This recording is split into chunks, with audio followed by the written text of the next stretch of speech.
Rituals and sacrifices are a very important aspect of the Igbo life. I can know that because every single day I perform one form of sacrifice or the other, or one form of ritual or the other. So today, guys, I'm going to be talking about some important Igbo rituals that some of us may perform every day while some of us don't. So guys, I want you to subscribe. If you're new to this channel, please hit the subscription button and share this video to your friends and family, and let us learn together. Dalonu. There are different types of rituals that we perform every day that are not part of this few that I'm going to talk about today. Now, these other rituals, they also include the chi rituals. That is Edotu Onyowa or Inye Chiginri. That's the feeding of the chi. We also have another ritual which is very important as part of our life that I've also mentioned in my previous video concerning Awu. Now, that ritual here is Elo Awu. Now, these are the other rituals that are also very much important for us to perform, or for you to perform as an Igbo indigene. But for today, I'm going to be talking about just 5. Now, what I have on my list here, I'm going to talk about Egorfo, Idris, which the ritual part of it is Ebago. Now we have Ekboaro, we have Ekwa Ozunwada, and we have Ibu Ihuane. Now I'm going to be explaining, I'm going to take these rituals one after the other, and I hope you understand them. And if you have any question, just drop it on the comment section and I'm going to reply. Then you can also move to my website www.igboshrine.com and check out some of the articles I have on these rituals also. So let's do this. The first ritual that I have here is Egorfo. What is Egorfo? Egorfo is a traditional form of prayer by affirming positivity into our life, or your life, my life. Now, it is a constant ritual performed with the intention of manifesting an intention. Now, what are the items that we use for this process? We use unzu, we use edo, we use osoji, that's the alligator pepper. We use alcohol, nkwike, and we also use the cola. Now, this cola, the kind of cola that we use for our daily libation, our daily prayer, is oji Igbo or oji ugo, and not nguru, which is very common with the northern parts of Nigeria. Now, the performing of this ritual is a constant thing, which in those days is something done by the eldest, which is done by the father of the house. He gathers his family in his obi, and he starts by calling on his entire ancestors or his entire ezumezu. That's the community of entities or spirits that he has been dedicated or has dedicated themselves to guide him and his family. The second part of, or the second ritual that I wrote down here is the Idris. Now, there's an Igbo aphorism that says that Ofeke neje na bedibia anala anwunogi. This means that the uninitiated that frequents the house of a dibia, or the grove or the shrine of a dibia, doesn't die off unnecessarily. What are they trying to explain here? They're trying to tell us the importance of divination, the importance of going to ask questions towards the cosmic powers that are guiding the dibia and yourself. Now, this Idris has become a part and parcel of the Igbo life, that once anybody is having any sort of issues, because we believe that the spiritual basically controls the physical. So once ever any Igbo man is having any sort of problem, it is advisable that the man goes out of his way and go and do what we call Egorfo. Idris is almost, or it's the same thing as Egorfo. Now, a very important aspect of this ritual is the Egbago aspect of it, which is the process of finding or is investigating one's reincarnating spirit, known as Onyowa. Let's be going over to the third aspect of it. The third aspect of, or the third ritual that I'm going to be talking about today is Ekpo. Ekpo is the process of cleansing, the process of spiritual cleansing that is done specifically by a dibia or a chief priest or a shaman that has a direct affiliation to Nri. Now, in those days,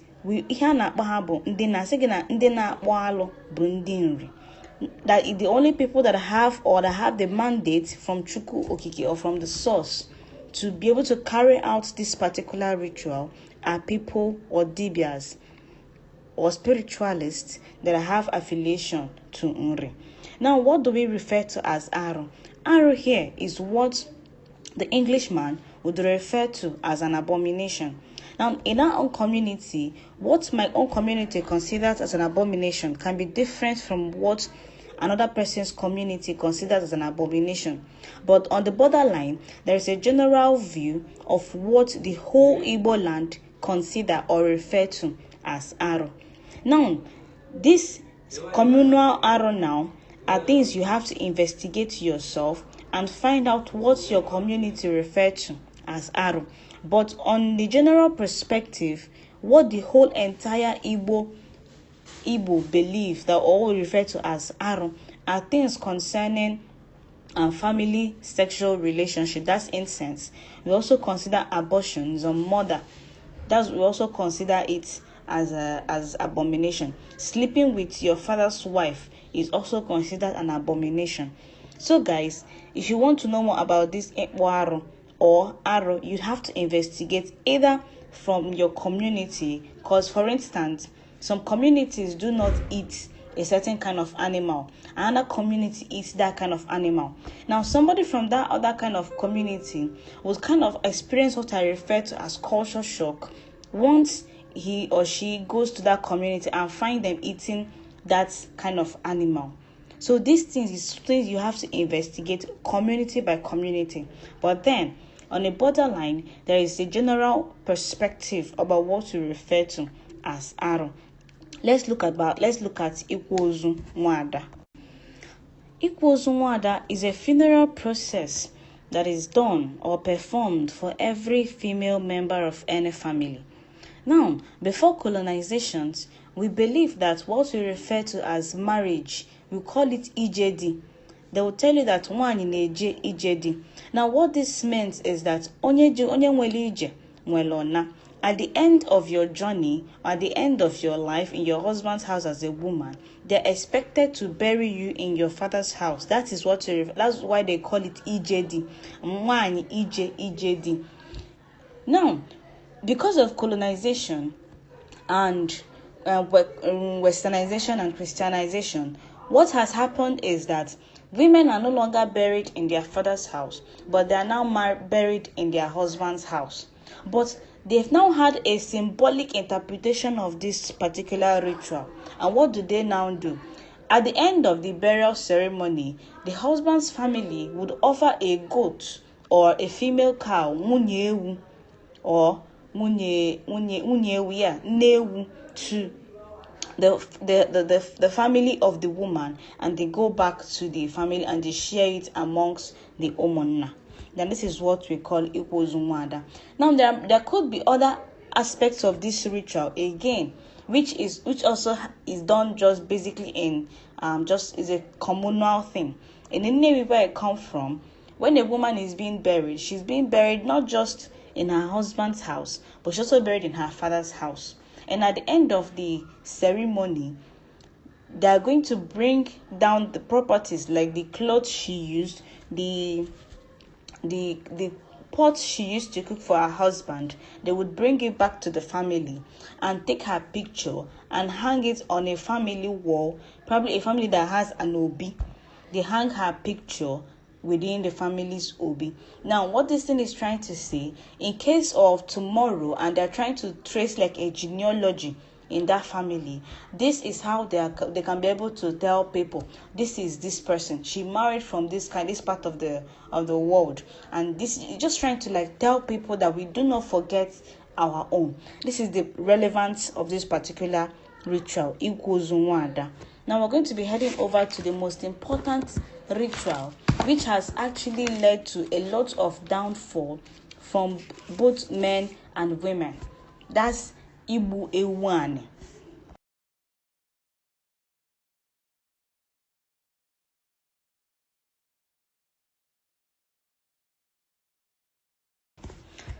This ritual, Igbo Ewan, is a spiritual form of contract signing performed by a buyer, seller, and the witness. Now, what am I trying to say here?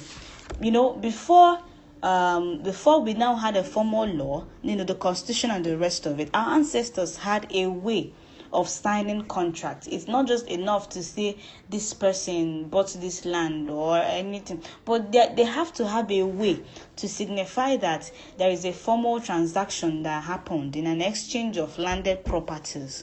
This is why they have this ritual that we refer to as Igbo One. Now, I refer to it as a spiritual form of signing a contract, which is performed by three parties, which via the constitution, when the lawyer is trying to draft a contract, a land contract, it's going to have a place where the buyer would sign, the seller would sign, and also the witness is also going to sign at the same time. Now, to us now, we believe, because land is a very important aspect of our identity as Igbo. Now, we have to believe that, we have to know that this land, any land in question, wasn't just automatically owned by a person, but it has been handed down from generation to generation, down to the very person that wants to sell it, because of some probably financial difficulties and the rest of it. That's why the individual wants to sell this land. So what this ritual is also trying to tell, the ancestors of the original owners of that land, that this particular land has been changed. So not just does it signify change of ownership to the living, it's also a signified change of ownership to the ancestors at the same time. And also, it's also trying to tell the ancestors of the new owners of that land that their son has actually purchased another acquisition. Now, for the living, we also know that crime is a very integrated part of the human society, and the human nature is very much unpredictable. Now, the people that are going to partake in the feasting of that land, that this ritual holds them to some certain of honor, that on no account will they bear witness in the reselling of that land unless being given permission by the person that bought the land and wants to sell it. Now, in case of people trying to go behind their back to sell, especially people that partook in the feasting of that meat, this is going to have some dangerous consequences to them. This is the essence of this particular ritual. Now, guys, I'm going to stop here. If you want to have like a part 2 of this lecture, just indicate and I'm going to handle it for you. Don't also forget to subscribe and share this video to your friends and family. And until next time, Yagazien.